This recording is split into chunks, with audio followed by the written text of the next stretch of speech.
Bueno, pero como comenté, ese no es el abordaje más frecuente para calcular el tamaño de muestra en estudios comparativos. Lo que tiende a orientar ese cálculo es el interés de identificar o descartar asociaciones, ¿sí? Por eso escuchamos, de hecho, con frecuencia el término de asociación estadísticamente significativa, que es algo que algunas personas critican, pero que acaba siendo de mucha utilidad en muchas circunstancias. Entonces, cuando el intervalo de confianza de una medida de asociación no incluye el valor nulo, se considera que existe una asociación estadísticamente significativa. El poder de un estudio es la probabilidad que tiene de identificar una asociación que realmente existe. Eso es una cosa importante, ¿no? Es algo que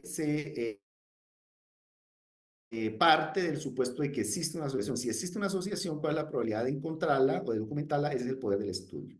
Y es una función del tamaño de muestra, como vimos, principalmente el número de eventos en el caso del riesgo relativo, ¿no?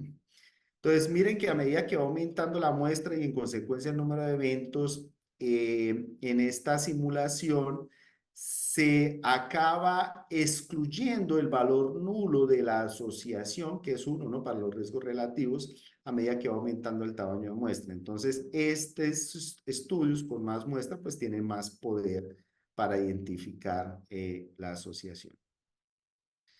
Bueno, entonces una analogía que me parece interesante para entender, para explicar el tema de los errores alfa y beta, es el de la idea de universos paralelos.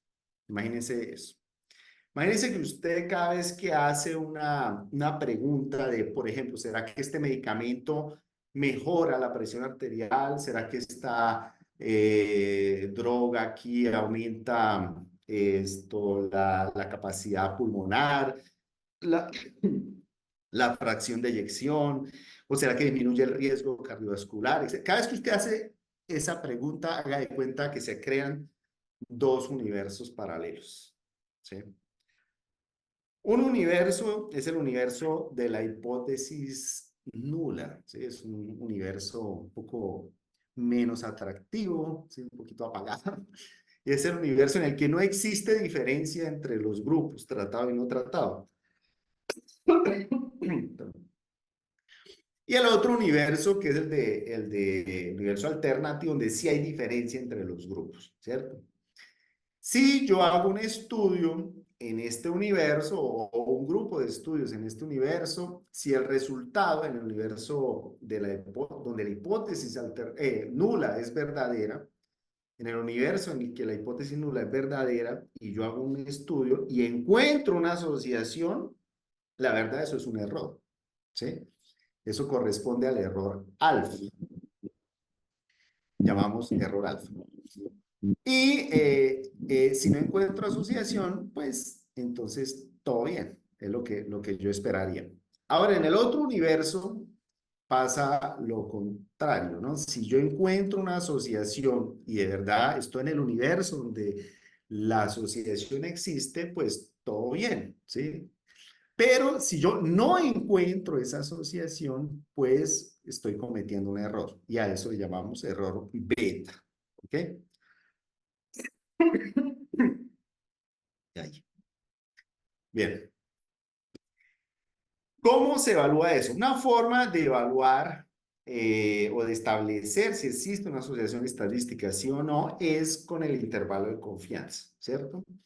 Otra es con el famoso valor de P. ¿Qué es el valor de P? El valor de P es una probabilidad, ¿cierto?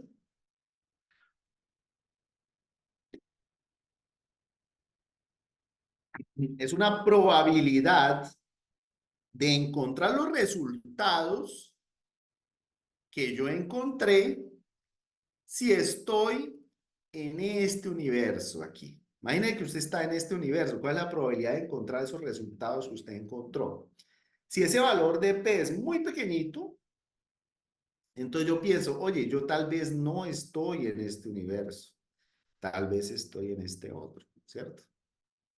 Si el valor de P es grandecito, yo digo, muy probablemente estoy en este universo donde la hipótesis alternativa es, disculpe, donde la hipótesis nula es verdadera, ¿cierto? Muy probablemente. Lo curioso es que nosotros apenas tenemos estudios epidemiológicos para intentar saber en cuál universo estamos, ¿cierto? ¿Cómo calculamos ese valor de P? Ese valor de P realmente hay varias formas de calcular. Existe, por ejemplo, la prueba exacta de Fisher, que calcula directamente ese valor, pero que exige en algunos casos demanda bastante capacidad computacional. Pero existen otras formas. Una forma es a través del estadístico Z. ¿Sí? ¿Recuerdan la distribución Z? Pues bien, si yo calculo una magnitud de la asociación, y cuando me refiero a magnitud de la asociación hablo de forma genérica, puede ser una diferencia de medias, puede ser un coeficiente de regresión, puede ser un logaritmo del riesgo relativo, ¿sí?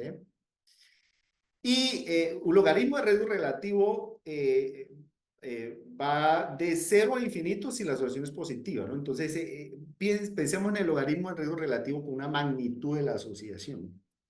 Y si yo divido esa magnitud de asociación por el error estándar de esa magnitud de la asociación, entonces yo puedo hablar de unidades de error estándar para esa asociación.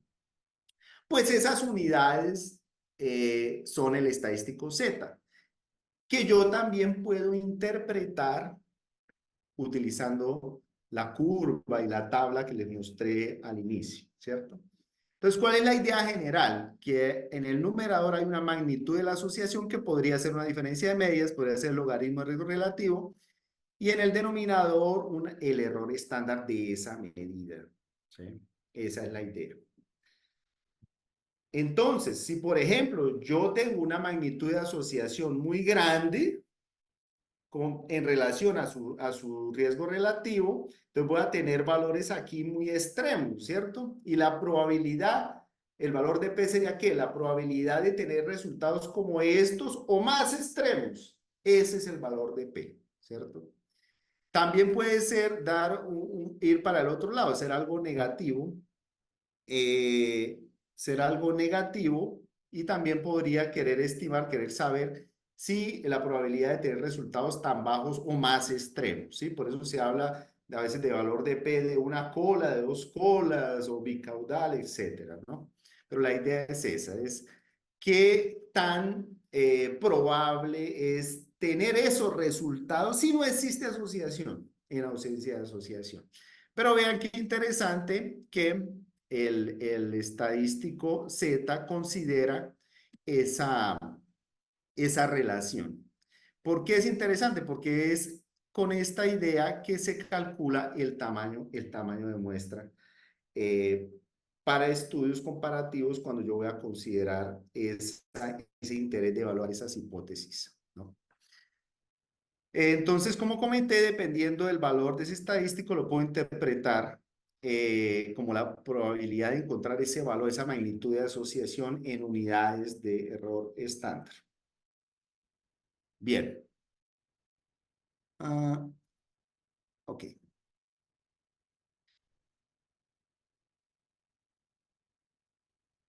Entonces, imagínense ahora, antes cuando hablaba de precisión, ¿qué me interesaba? Me interesaba que este valor, ¿cierto? Este intervalo de confianza fuera estrecho. Y yo definía, oye, yo no quiero que me pase este valorcito de aquí a acá de tanto. Y para eso yo establezco un Z, ¿cierto? Un Z, por ejemplo, de 96, considerando la desviación estándar, etcétera, ¿cierto? Pero si yo tengo que considerar también que estoy evaluando una hipótesis, yo voy a querer considerar también el poder. Es decir, yo quiero que la mayoría de los intervalos de confianza queden lejos, queden por encima del valor, queden lejos del valor nulo, que no incluyan el valor nulo. Entonces yo voy a tener que adicionar una distancia, no apenas esta distancia del intervalo de confianza, como también otra distancia, ¿cierto? Esa otra distancia también lo coloco en valores de Z, ¿sí?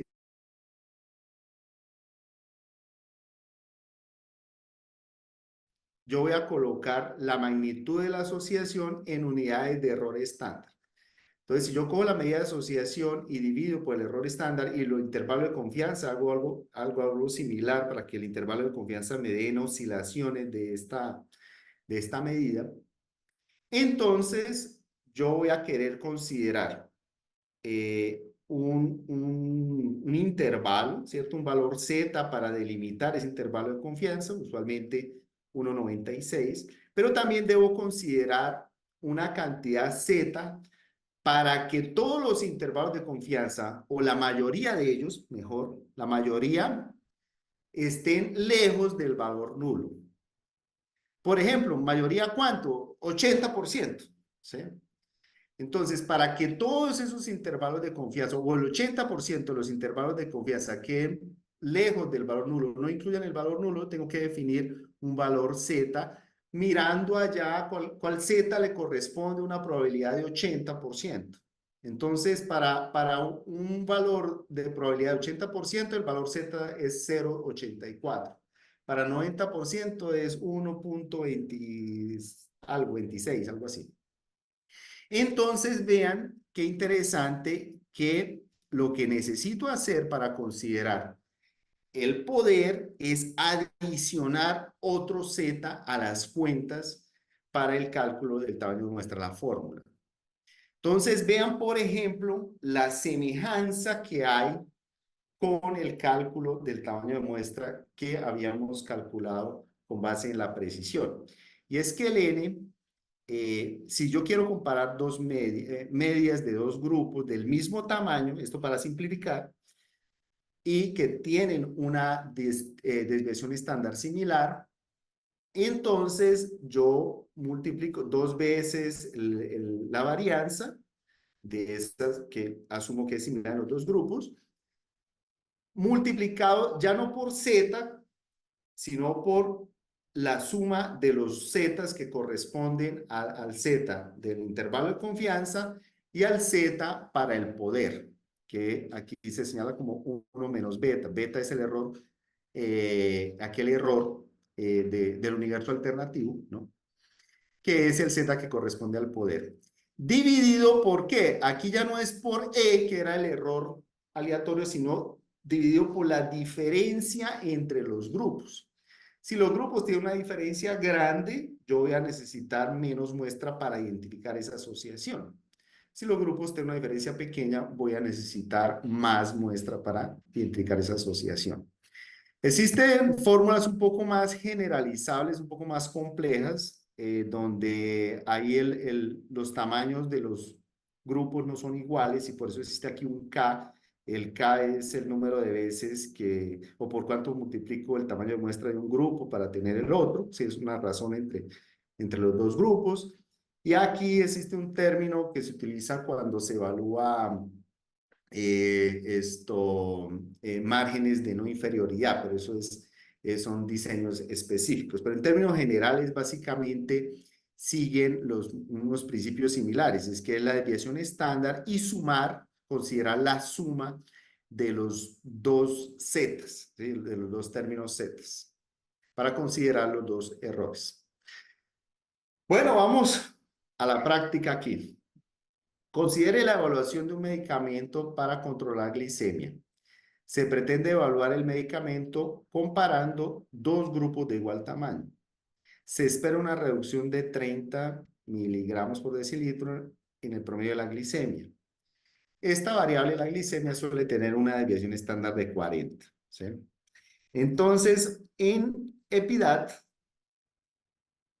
vamos aquí, métodos, muestreo, cálculo del tamaño de muestra ¿Cuál será? Contraste de hipótesis. Ya no nos vamos por el lado de la precisión, que eran estas opciones, sino que vamos por el lado de contraste de hipótesis. Comparación de medias, grupos independientes, que son los tipos de estudios que estamos estudiando. ¿Qué tenemos aquí? Entonces aquí nos pide cuál es la desviación estándar en un grupo. Asumimos que es similar en los dos, 40 dijimos, ¿cierto? 40. Miren que existe la posibilidad de que un grupo tenga una desviación estándar diferente del otro, ¿no? Eso se podría manejar aquí. ¿Cuál es la diferencia esperada? Ya dijimos que diferencia de medias sería de 30, ¿no? Sería la diferencia esperada. Y la razón, dijimos que 1 a 1, entonces vamos a dejar 1. Potencia, tamaño, es decir, el poder, potencia o poder, vamos a colocar 80%, que generalmente se tiende a prefijar 80% o 90% en algunos estudios cuando hay recursos para más muestras, ¿no? Bien, cálculo de tamaño de muestra, vamos a calcularlo y nos da, aquí aparece el resultado, nos daría entonces 28 en cada grupo. Entonces necesitaría 28 individuos en cada grupo, o sea, 56 en total, para comparar o para evaluar si existe una diferencia en la media de glicemia, considerando o asumiendo una desviación estándar de 40 en los dos grupos, ¿sí? Y tendríamos un poder de 80% para evaluar una diferencia de media de 30 miligramos por decilitro. ¿Okay? Ese sería entonces el cálculo considerando el poder. Eso para un estudio que evalúe un desenlace continuo, ¿no? Bueno, aquí está el cálculo que acabamos de hacer. Ahora, para desenlaces dicotómicos, ¿cómo sería? Sería algo, tendríamos que considerar algunos elementos que necesitamos saber. Imagínense un estudio de cohorte donde tenemos una cohorte expuesta que tiene un número n sub 1 de individuos y otro no expuesta, otro grupo no expuesto n sub 0, siendo que existen K individuos expuestos por cada, no expuestos por cada individuo expuesto, es decir, que ese K es la relación entre no expuestos y expuestos. ¿Cómo se calcula esto? Pues con base en la prevalencia de la exposición, ¿sí? Si la exposición tiene una frecuencia de 30%, o mejor, de 20%, entonces, y yo voy a incluir un grupo de personas donde la prevalencia es del 20%, entonces K sería 80 dividido por 20, daría 4. Si yo voy a incluir a propósito, deliberadamente, exactamente el mismo número de expuestos y no expuestos, entonces K será igual a 1. También necesitaría para calcular el tamaño de muestra un valor de esperado de incidencia en expuestos y no expuestos, definir cuál sería el valor de Z considerando un alfa, que sería, por ejemplo, 1,96 para un alfa de 0,05 y un poder que si lo define en 80% daría un Z de 0,84, ¿sí? Entonces, y podría aplicar esta fórmula. Esta fórmula es un poquito complicadita, pero solamente quiero mostrarla para que identifiquen algunos elementos aquí importantes. Uno, tenemos de nuevo este elemento que es P dividido por 1 menos P, que es la varianza. Esto es en el total de la muestra, considerando las dos frecuencias, porque eso se calcula aquí una medida ponderada de eso, pero también considera la varianza en cada uno de los grupos. Entonces, el cálculo es un poquito más complejo de los que mostré antes, pero en esencia los elementos son similares. Y aquí en el denominador se consideraría la distancia que habría entre los dos grupos. Nuevamente la distancia. Cuanto más diferentes sean los grupos, las incidencias, pues menos muestra voy a necesitar, ¿sí? Cuanto más parecidos, pues voy a necesitar más muestra. Entonces es inversamente proporcional al cuadrado de esa diferencia entre los grupos. Un ejemplo aquí. Vamos a imaginar que tenemos queremos hacer un estudio de cohorte en el que la incidencia en expuestos es de 40% y en no expuestos es de 20%. Y que hay 4 personas no expuestas por cada persona expuesta. Ahí, con un nivel de confianza de 95% y con un poder de 80%, nos daría el programa un valor de 48 y 192. Existen algunas correcciones, por ejemplo, de Yates. Ustedes van a ver en diversos escenarios correcciones para pruebas estadísticas, para tamaños de muestras, que pretenden corregir algunos problemas que se presentan al hacer cálculos con muestras relativamente pequeñas. Pero este sería entonces el tamaño de muestra para este estudio. ¿Cómo haríamos eso en EPIDAT? Vamos a volver aquí al programa. Aquí podemos entrar por métodos nuevamente, muestreo, cálculo del tamaño de muestra, contraste de hipótesis, estudios de cohorte, ¿cierto? Riesgo en expuestos, dijimos que 40, ¿cierto? Riesgo en no expuestos, dijimos que 20. ¿Qué otro elemento era? 4 y 80, ¿no? Entonces, razón entre no expuestos y expuestos, dijimos que 4. Y poder 80%. Mire, les voy a mostrar de una vez una cosa importante, y es que si yo tuviera un tamaño de muestra ya, entonces yo podría querer calcular el poder de esa muestra. Entonces yo podría seleccionar aquí muestra y aquí colocaría cuántos expuestos hay. Entonces 100, 200, etcétera. Entendiendo que hay 4 veces no expuestos por cada expuestos.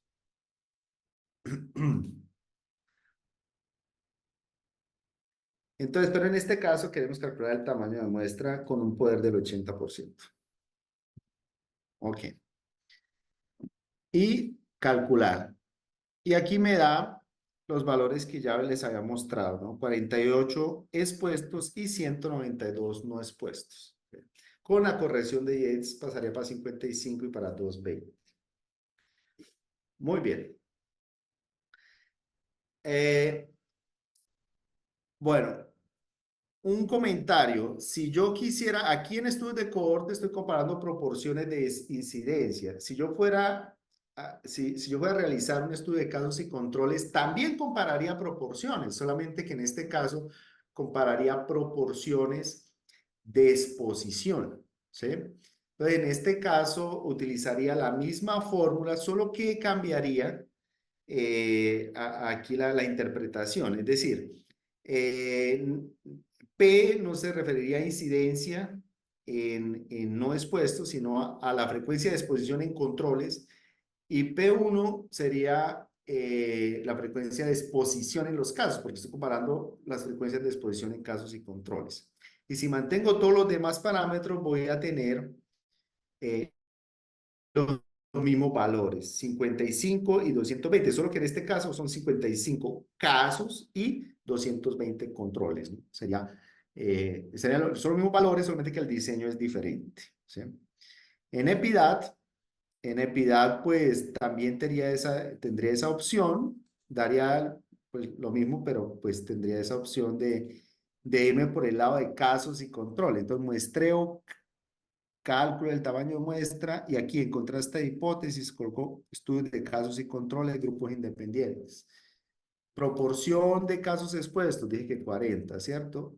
De no expuestos, disculpe, de controles expuestos, 20. Relación, aquí 4 controles por caso, y tamaño de muestra para un poder de 80%. Entonces calculo y me da La misma cosa, 55 y 220, ¿sí? Solamente me fui por otro lado, muda solamente pues la aplicación en el diseño. Bueno, les acabo de enviar, vamos a hacer unos ejercicios. Les mandé eh, por, por, por aquí por el chat un PDF. Por favor, me avisan si los pueden bajar. Y la idea es que en los Sí, próximos señor. minutos, unos Ya, 20 ya se minutos, puede descargar. eh, ¿sí? Entonces, en los próximos 20 minutos, por favor, realicen los ejercicios y con eso yo me puedo tomar un café. Luego lo revisamos y resolvemos dudas relacionadas con la presentación. ¿Vale?